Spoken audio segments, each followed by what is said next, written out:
கொழும்பில் சொகுசு அடுக்குமாடி குடியிருப்புகளை வாங்க, அழகான வீடுகளை கட்டிக்கொள்ள ராயல்டி இன்ஜினியரிங், வெள்ளவத்தை ஐபிசி ரோட்டில், வெள்ளவத்தை ஃபசஸ் லேனில்.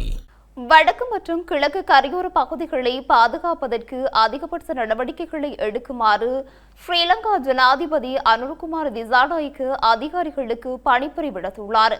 கடற்கரை பகுதிகளை அபிவிருத்தி செய்த பின்னர் அங்கு மேற்கொள்ளப்படும் சட்டவிரோத நிர்மாணங்களால் கடற்கரைக்கு பெரும் சேதம் ஏற்படுவதால் அதனை தடுப்பதற்கு அதிகபட்ச சட்ட நடவடிக்கைகளை எடுக்குமாறும் அவர் அறிவுறுத்தியுள்ளார்.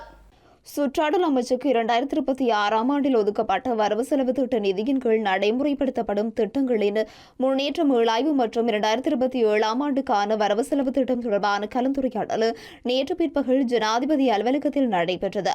இதன்போது சுற்றாடல் அமைச்சினால் 19,719 மில்லியன் ரூபாய் வரவு செலவு திட்ட நிதி ஒதுக்கீட்டின் கீழ் நடைமுறைப்படுத்தப்பட்ட திட்டங்களின் முன்னேற்றம் மற்றும் 2027ஆம் ஆண்டிற்கான திட்டங்கள் குறித்தும் இங்கு விரிவாக ஆராயப்பட்டது. ஒலுவில் கடலரிப்பை தடுப்பதற்காக மேற்கொள்ளப்பட வேண்டிய நடவடிக்கைகள் குறித்து ஆராய்வதற்காக நிபுணர் குழு ஒன்றை நியமித்து விரைவாக அறிக்கை ஒன்றை சமர்ப்பிக்குமாறு ஜனாதிபதி இதன்போது அறிவுறுத்தினார். இலங்கையில் மனித ஜானி மோதலை குறைப்பதற்காக 2026ஆம் ஆண்டு வரவு செலவு திட்ட நிதி ஒதுக்கீட்டின் கீழ் நடைமுறைப்படுத்தப்பட்ட திட்டங்களின் முன்னேற்றம் குறித்தும் ஜனாதிபதி இதன்போது கேட்டறிந்தார்.